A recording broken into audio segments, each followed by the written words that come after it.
Hey guys, it's Carl, and this is the video that I've been dying to make. This is the brand new iPhone 14 Pro and 14 Pro Max. We're covering all of the Apple stuff from home this year. These are the best new features coming to the Pro models.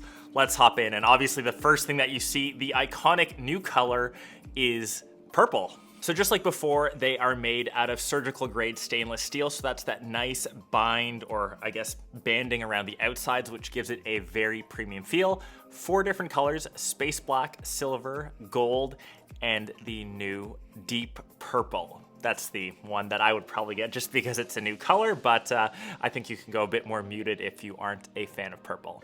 The second main thing which you'll see is upgraded is the new notch, which is now being slimmed down. It's very reminiscent of an Android notch, so it's a lot smaller, and it's a small little band cutout that you'll see. And Apple, very Apple thing to do, has named this new notch the Dynamic Island, which will actually increase or decrease in size depending on how you're interacting with the phone. So if new notifications are coming up, a new phone call, that notch or Dynamic Island will increase in size, but also have useful information in it. I think those notifications could have just come down in a separate notification screen, but it's nice to see Apple integrating the notch to make it seem like it's part of the phone, and those animations do look pretty nice. They're fluid and they're lively. I think they look really cool. So the iPhone 14 Pro and 14 Pro Max come in 2 different sizes, 6.1 inches and 6.7 inches. And what's nice, outside, the screen can push up to 2000 nits, which is the brightest out of any smartphone. So really handy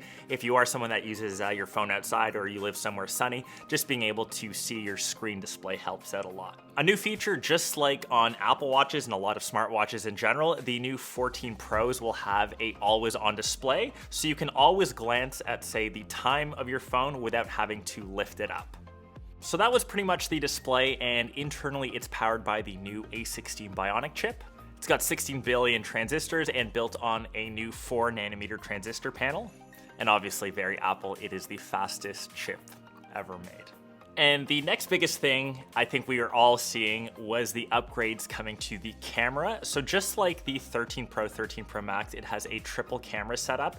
It's a 48 megapixel camera, so it's 65% larger than on the 13 Pro.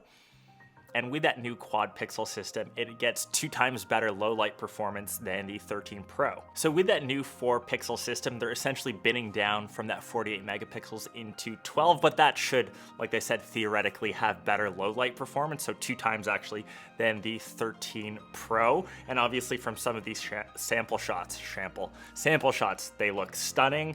We'll have to test that more in depth, but I wouldn't be surprised. iPhone photography is some of the best in the mobile space, if not the best, especially for video, which maybe we'll get to right now. There's also a new ultra-wide camera. It still has a 12 megapixel sensor, but it is 3 times better low light performance than, of course, the previous gen.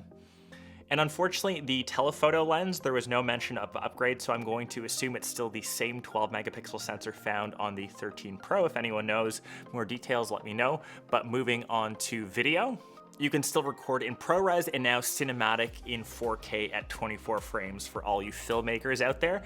And that is pretty much the iPhone 14 Pro and 14 Pro Max. It still has all-day battery life. It still has 120 hertz refresh rate, and of course that really funny new designed notch. That's such an Apple thing, but I do love the new animations. I think they look pretty sleek. Let me know your guys' thoughts down below. What was your favorite launch product from this event? Was it the 14? Was it the 14 Pro, Pro Max, or was it the Apple Watch 8 / Apple Watch Ultra? Hope you guys enjoyed this quick coverage.